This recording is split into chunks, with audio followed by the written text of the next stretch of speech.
এই বিষয়ত মাত মতাৰ প্ৰয়োজন বুলি আগতেই ভাবিছিলোঁ। নিজৰ বিয়াৰ প্ৰস্তুতি চলাওঁতে এই বিষয়ৰ প্ৰয়োজনীয়তা কিমান মৰ্মে মৰ্মে উপলব্ধি কৰিলোঁ। বিয়াৰ জোৰোণত মোক দৰা ঘৰৰ পৰা সোণৰ গহনা নালাগে। মই যেতিয়া দৰাৰ ঘৰলৈ যাম তেতিয়া কেৱল মই ছোৱালীজনীহে যাম। বিয়াৰ এদিন পূৰ্বে এগৰাকী কইনাৰ মুখত সমাজৰ ৰোহ বাস্তৱ। এসময়ত নিজৰ উদ্ধত্ত কণ্ঠ আৰু প্ৰতিবাদী সত্তাৰে ৰাজ্যবাসীৰ মন জয় কৰি যোৱা জ্ঞানশ্ৰী বৰাক হয়তো আপুনি পাহৰা নাই। সেইগৰাকী জ্ঞানশ্ৰী এতিয়া আগবাঢ়িছে যুগ্ম জীৱনৰ বাবে। কিন্তু বিয়াৰ এটা দিন পূৰ্বে জ্ঞানশ্ৰীয়ে সামাজিক মাধ্যম যোগে ৰাইজৰ আগত দি গ'ল এক ইতিবাচক সাহসী বাৰ্তা। জোৰোণ আৰু যৌতুকক লৈ জ্ঞানশ্ৰীয়ে কোৱা কথাখিনিয়ে মন চুই যাব আপোনাৰো। সাম্প্ৰতিক সমাজ ব্যৱস্থাত জোৰোণ আৰু যৌতুকক লৈ সংঘটিত হোৱা বহু ঘটনাই বাতৰিৰ শিৰোনাম দখল কৰি আহিছে। কিন্তু এই সকলোবোৰৰ বিপৰীতে অতি ব্যতিক্ৰমীভাৱে সাহসী পদক্ষেপ গ্ৰহণ কৰি জ্ঞানশ্ৰীয়ে সমাজখনক দিয়াৰ চেষ্টা কৰিছে এক ইতিবাচক বাৰ্তা। জ্ঞানশ্ৰীয়ে ক'লে, মোক জোৰোণৰ দিনা দৰা ঘৰৰ পৰা সোণৰ গহনা নালাগে। লগতে ক'লে, মই যেতিয়া দৰাৰ ঘৰলৈ যাম তেতিয়া কেৱল মই ছোৱালীজনীহে যাম। কিন্তু কিয়? শুনক জ্ঞানশ্ৰীৰ মুখেৰে। এটা বিশেষ বিষয় লৈ এই কথাখিনি ক'ব খুজিছোঁ। বিষয়টো বিয়াৰ জোৰোণৰ গহনা আৰু যৌতুক সম্পৰ্কীয়। বিষয়ত মাত মতাৰ প্ৰয়োজন বুলি বহু আগতেই ভাবিছিলোঁ। কিন্তু যোৱা কিছুদিনত নিজৰ বিয়াৰ যা যোগাৰবোৰ কৰোঁতে এই প্ৰয়োজনীয়তা কিমান বেছি এইটো মৰ্মে মৰ্মে উপলব্ধি কৰিলোঁ। তথাপিতো এটা বিশেষ দিনলৈ ৰৈ যোৱাটো আটাইতকৈ শুদ্ধ হ'ব বুলি ভাবিলোঁ। সেই দিনটো হ'ল মোৰ জোৰোণ। জোৰোণ পাৰ হৈ যোৱাৰ পাছত সেইবাবে এই কথাখিনি ক'ব খুজিছোঁ। যিদিনা বিয়াৰ যা যোগাৰৰ আৰম্ভণিতেই কৈছিলোঁ যে বিয়াত দুটা বস্তু মই মানি ৰাখিব খোজোঁ। এটা হৈ গ'ল বিয়াৰ জোৰোণত মোক দৰা ঘৰৰ পৰা সোণৰ গহনা নালাগে। আৰু মই যেতিয়া দৰা ঘৰলৈ যাম তেতিয়াহ'লে মই ছোৱালীজনী যাম আৰু যিকেইটা বস্তু মোৰ যাৱতীয় সা সামগ্ৰী মই সদায় লগতে লৈ ঘূৰি ফুৰোঁ সেইকেইটা সামগ্ৰীহে লৈ যাম। বিয়াৰ নামত ছোৱালীজনীৰ লগত অন্যান্য যাৱতীয় আচবাব সা সামগ্ৰী যিবোৰ আমি দৰা ঘৰত গৈ ছোৱালীজনীৰ প্ৰয়োজন বুলি ভাবি এক্সট্ৰাকৈ দি পঠাওঁ সেই বস্তুবোৰ লৈ নাযাওঁ। দৰা ঘৰে মানি লৈছিল বস্তুবোৰ নালাগে বুলি, কিন্তু সোণৰ গহনা নিনিওঁ বুলি মানি লোৱা নাছিল। ঠিক একেদৰে মোৰ ঘৰেও মানি লৈছিল যে সোণৰ গহনা নহ'লেও হ'ব বাৰু, কিন্তু তোৰ যাৱতীয় সা সামগ্ৰীবোৰ আমি দিমেই। গতিকে আল্টিমেটলি মই যিমান সহজ বুলি ভাবিছিলোঁ আচলতে পৰিৱৰ্তন এটা অনাটো, সিমান সহজ যুঁজ এখন মোৰ বাবে হৈ থকা নাছিল। বহু সময়ত আমি এনেকুৱা কিছুমান কাম এইবাবেই কৰোঁ কাৰণ আমি ভাবোঁ মানুহে কি ক'ব। এই জোৰোণৰ দিনা দৰা ঘৰৰ মানুহবোৰ যদি আহে, ছোৱালীক যদি সোণৰ অলংকাৰ কেইপদ নিপিন্ধাই দামী দামী কাপোৰবোৰ যদি নিদিয়ে, তেতিয়াহ'লে দৰা ঘৰে ভাবে যে ছোৱালীৰ ঘৰৰ যিবোৰ মানুহ, ছোৱালীৰ গাঁও অঞ্চলৰ যিবোৰ মানুহ বহি থাকিব সেইদিনা, সেই মানুহবোৰে কি ক'ব? যিখিনি মানুহে অলংকাৰ কাপোৰ চাবলৈ আহিব তেওঁলোকেতো ঠাট্টা কৰিব, মনে মনে ফুচফুচাব, কথা পাতিব, আই ছোৱালীজনীক গহনা কেইপদো নিদিলে। এয়াই বাস্তৱ, এয়াই সত্য। বোৱাৰী নিৰ্যাতনকে ধৰি মহিলাৰ ওপৰত হোৱা বৰ্ধিত গাৰ্হস্থ্য হিংসাৰ সময়ত মান্ধাতাকলীয়া সমাজ ব্যৱস্থাক প্ৰত্যাহ্বান জনাই এইগৰাকী বলিষ্ঠ কণ্ঠৰ অধিকাৰী জ্ঞানশ্ৰীয়ে বিয়াৰ এদিন পূৰ্বে এইদৰে বিলাই দিছে আন বহুতো ইতিবাচক বাৰ্তা। হয়তো বিয়াৰ খৰচ কৰা টকাৰে হেল্থ ইঞ্চুৰেঞ্চ এটা কৰি ৰাখিব পৰা যায়, লাইফ ইঞ্চুৰেঞ্চ কৰি ৰাখিব পৰা যায়, ইনভেষ্ট কৰিব পৰা যায়। এই যে সোণৰ গহনাত ইনভেষ্ট কৰাতকৈ গোল্ডতে ইনভেষ্ট কৰি থ'ব পৰা যায়, ডিজিটেল গোল্ডত, মিউচুৱেল ফাণ্ড SIPত ইনভেষ্ট কৰিব পৰা যায়।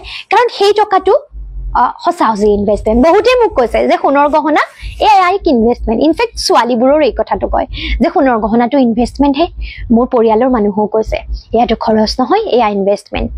কিন্তু আপুনি ভাবকচোন, ছোৱালীজনীক দিয়া সোণৰ গহনাডাল ধৰি ল'লোঁ কাইলৈ দৰাজনৰ ঘৰত এটা বিশেষ বিপদ আহিল আৰু দৰাজনৰ ঘৰে তেতিয়া ছোৱালীজনীক সোণৰ গহনাডাল বিচাৰিব পাৰিবনে বিক্ৰী কৰিবলৈ?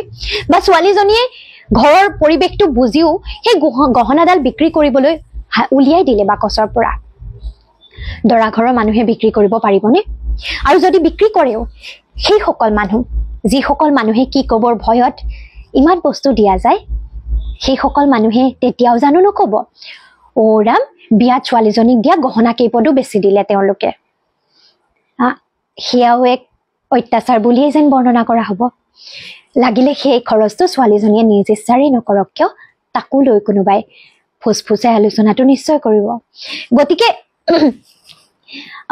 সেয়া ইনভেষ্টমেণ্ট হয় জানো যি ইনভেষ্টমেণ্ট বিপদৰ সময়ত ব্যৱহাৰেই কৰিব নোৱাৰি সেই ইনভেষ্টমেণ্ট প্ৰয়োজনতকৈ অধিক কৰাৰ প্ৰয়োজনেই বাকী নিশ্চয় দিব পৰাখিনি বহুতেই দিবই পাৰে কিন্তু দিব নোৱাৰাকৈ কুঙা হোৱাতকৈ দিয়াতকৈ আজিকালি মানুহক দেখুৱাবলৈ ইমান ধুনীয়া ধুনীয়া অসমীয়া গহনা আছে এই ইমান ধুনীয়া ধুনীয়া আচলতে সোণৰ দৰে একেই গহনা কিনিবলৈ পোৱা যায় ৰূপত সোণপানী চৰোৱা তামত সোণপানী চৰোৱা গতিকে বিয়াখনত যদি ছোৱালীজনীৰ ডিঙিটো খালিয়েই থাকিব নালাগে দেখিবলৈ ধুনীয়াই হ'ব লাগে আমিতো অসমীয়া গহনাবোৰো পিন্ধিব পাৰোঁ আৰু যদি বিয়াৰ পাছত ছোৱালীজনীৰ মনেই যায় নিজ ইচ্ছাৰে তেওঁ নিজৰ উপাৰ্জনেৰে কেতিয়াবা দুইজনৰ উপাৰ্জনেৰে কিনিবই পাৰে বা নিজ ইচ্ছাৰে কেতিয়াবা স্বামীও বিয়াৰ পাছত পত্নীগৰাকীক মৰমত কিবা এটা দুটা বস্তু দিবওতো পাৰে জ্ঞানশ্ৰীৰ ঠিকনা এতিয়াৰে পৰা হ'ব তিনিচুকীয়াৰ মাকুম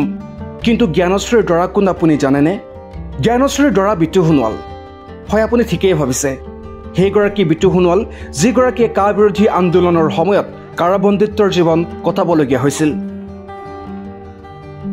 আচলতে জ্ঞানশ্ৰীৰ লগত মোৰ চিনাকি বহুত দিনৰ আগৰো নহয় প্ৰথমে আচলতে জ্ঞানশ্ৰী অসমবাসী ৰাইজৰ ওচৰত পৰিচিত হৈছিলে কা আন্দোলনৰ সময়ত সকলোৱে জানে যে অসমবাসীৰ ওপৰত যি কা জাপি দিছিলে সেই কাৰ বিৰুদ্ধে প্ৰতিবাদ কৰি বা জ্ঞানশ্ৰীয়ে বিভিন্ন মিটিঙত বক্তব্য প্ৰদানৰ জৰিয়তে তাইৰ বক্তব্য শুনি আচলতে অসমবাসী ৰাইজৰ ওচৰত তেওঁ প্ৰথম চিনাকি হৈছিলে তাই আৰু ঠিক সেই সময়তে তাই যেতিয়া অসমবাসী ৰাইজৰ ওচৰত তেনেকৈ মেল মিটিং কৰি বা তাই তেতিয়া ইউনিভাৰ্চিটিত পঢ়ি আছিলে তো তেতিয়া যেনেকৈ ইউনিভাৰ্চিটিৰ পৰা তাই সেনেকৈ মিটিংবিলাকত গৈছিলে তেনেকৈ যেতিয়া অসমবাসী ৰাইজৰ ওচৰত চিনাকি হৈছিলে মই আকৌ সেই সময়ত গুৱাহাটী কেন্দ্ৰীয় কাৰাগাৰত আছিলোঁ মই বুলি নহয় আমাৰ অখিল দা লগতে আমাৰ সকলোৱে জানে যে ধৈৰ্য কোঁৱৰ মানস কোঁৱৰ আমি চাৰিজন আকৌ তেতিয়া NI অধীনত বন্দী হয় কাৰ বিৰুদ্ধে প্ৰতিবাদ কৰাৰ কাৰণে আমি গুৱাহাটী জেলত প্ৰায় আমি প্ৰায় 7.5 মাহ আমি জেলত থাকিলোঁ অখিল আৰু এবছৰ থাকিলে তো জ্ঞানশ্ৰী যেতিয়া বাহিৰত আন্দোলন কৰি আছে আমি কিন্তু মই তেতিয়া জেলৰ ভিতৰত আছিলোঁ আৰু জেলৰ পৰা যেতিয়া ওলাই আচলতে সকলোৱে জানে সেই সময়ত যে ৰাইজৰ দল গঠন হৈছিল আৰু সেই সময়তে প্ৰথমে মই ৰাইজৰ দলৰ মঞ্চতে আচলতে জ্ঞানশ্ৰী বৰাক প্ৰথম সাক্ষাৎ হৈছিল আৰু তাৰ পৰৱৰ্তী পৰ্যায়ত অখিল দায়ে যেতিয়া নিৰ্বাচন আহিছিল শিৱসাগৰত তেওঁ বিধায়ক হৈছিল সেই নিৰ্বাচনত লগা সময়খিনিত বা তাৰ পৰৱৰ্তী পৰ্যায়ত আমি ইজনে সিজনক চিনি পাই কথা হলো আৰু তাৰ পৰৱৰ্তী পৰ্যায়তে আচলতে আমাৰ মাজত যেটো আন্তৰিক সম্পৰ্ক বা প্ৰেমৰ সম্পৰ্ক হেতু তাৰ পিছতহে পৰ্যায়ক্ৰমে লাহে লাহে গঢ় লৈ উঠিছিল দুয়োৰে বিবাহৰ এইখন নিমন্ত্ৰণী পত্ৰলৈ আপুনি মন কৰকচোন আধুনিকতাৰ ধামখুমীয়াত পৰি এখন বিবাহৰ বাবে দৰা কইনা ঘৰে লাহবিলাখেৰে বিশাল আয়োজন কৰাৰ সময়ত হাতে লিখি ব্যতিক্ৰমীভাৱে ছপা কৰি উলিওৱা হৈছে এইখন নিমন্ত্ৰণী পত্ৰ এই পত্ৰখনো ৰাইজৰ বাবে এতিয়া চৰ্চাৰ বিষয়বস্তু হৈ পৰিছে সাম্প্ৰতিক সমাজ ব্যৱস্থাক প্ৰত্যাহ্বান জনাই সাহসেৰে আগুৱাই অহা জ্ঞানশ্ৰী বৰা আৰু বিতু সোণোৱালৰ যুগ্ম জীৱনলৈ আমাৰ তৰফৰ পৰা থাকিল অশেষ শুভকামনা নিউজ ডেস্ক ৰিপৰ্ট আপডেট নাও